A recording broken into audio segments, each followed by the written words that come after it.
காசு பணம் கொட்டு மணி மணி காசு பணம் கொட்டு மணி மணி. முதல் வணக்கம் நேயர்கள் அனைவரையும் சந்திப்பதில் மகிழ்ச்சி. பணம் பத்தும் செய்யும்.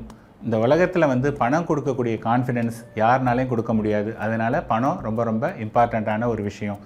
மனுஷங்களுக்கு வாழ்க்கையில் முன்னேறதுக்கு கான்ஃபிடென்ஸ் ரொம்ப இம்பார்ட்டண்ட். அந்த கான்ஃபிடென்ஸை அதிகமாக கொடுக்கக்கூடியது எதுன்னு பார்த்தீங்கன்னா அது பணம் தான் கொடுக்கக்கூடியது. இப்போ ஏன் பணம் தான் நமக்கு கொடுக்கக்கூடிய பெரிய கான்ஃபிடென்ஸ் அப்படின்னு சொன்னேன்னா, இப்போ ஃபார் எக்ஸாம்பிள் நீங்கள் இன்றைக்கி காலையில் வீட்டை விட்டு கிளம்புறீங்க, பர்ஸில் ஒரு 1000 ரூபாய் பணம் வச்சுருக்கீங்க. கிளம்பும்போது அம்மா சொல்கிறாங்க, அப்பா எனக்கு ஒரு 500 ரூபா பணம் வேணும் அப்படின்னு கேட்குறாங்க. நீங்கள் 500 ரூபா பணத்தை அம்மாட்ட கொடுக்குறீங்க. வெளியில் வரும்போது தம்பி ஒரு 200 ரூபா கேட்குறான், அதுவும் கொடுக்குறீங்க.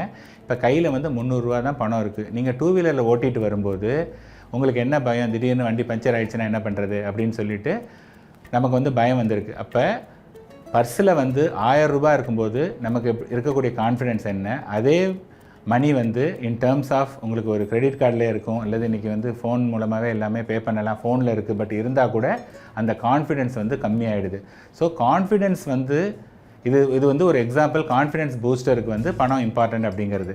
இப்போ பணம் எப்படின்னா, பணம் இப்படி ஜஸ்ட்டு ஒரு அப்படி மூவ் ஆகிட்டே இருக்குது. மூவ் ஆகும்போது என்னென்னா, இப்போ என்ன சொல்கிறாங்க, ஒருத்தர் ஆல்ரெடி நல்லவராக இருக்கார், அவர் என்ன சொல்கிறாரு, பணம் ஈவில், பணம் கெடுதல், அதனால் எனக்கு இந்த பணம் போகும் அப்படிங்கிறாங்க. அப்போ என்ன ஆகுதுன்னா, உங்கள்கிட்ட வரக்கூடிய நல்லவரான நீங்கள் உங்கள்கிட்ட வரக்கூடிய பணத்தை வேண்டான்னு சொல்கிறீங்க. வேண்டான்னு சொல்லும்போது அந்த மணி என்ன ஆகுதுன்னா, money it is keep moving. அது என்னென்னா, இப்போ என்கிட்ட வருது. என்கிட்ட வரும்போது நான் ஏற்கனவே ரொம்ப அராஜகம் பண்ணுறவன், அயோக்கியத்தனம் பண்ணுறேன். அப்போ அந்த மணி என்கிட்ட வந்தது அப்படின்னா நான் ஏற்கனவே அராஜகம் பண்ணிகிட்ருக்கேன்.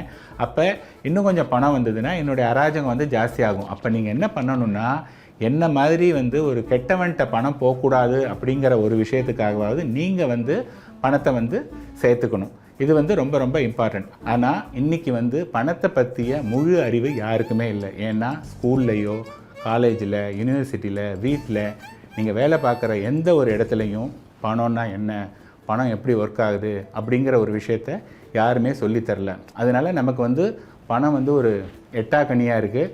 அதனால் நம்ம we are always behind the money. அப்போ பணம் பின்னாடி தான் நம்ம போகிற வழிய பணம் நம்ம பக்கத்துக்கு வரல. அப்போ பணத்தை கண்ட்ரோல் பண்ணணுன்னா நம்ம பணத்தை பற்றிய விஷயங்கள் நிறைய தெரிஞ்சுக்கணும்.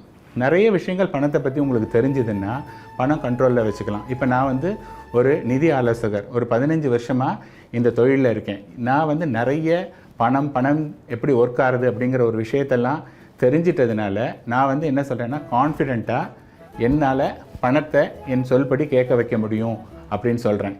ஸோ இது எல்லாருனாலையும் முடியும். ஒன்லி திங் நீங்கள் அந்த எஃபர்ட் போடுறீங்க அப்படின்னா கண்டிப்பாக பண்ண முடியும்.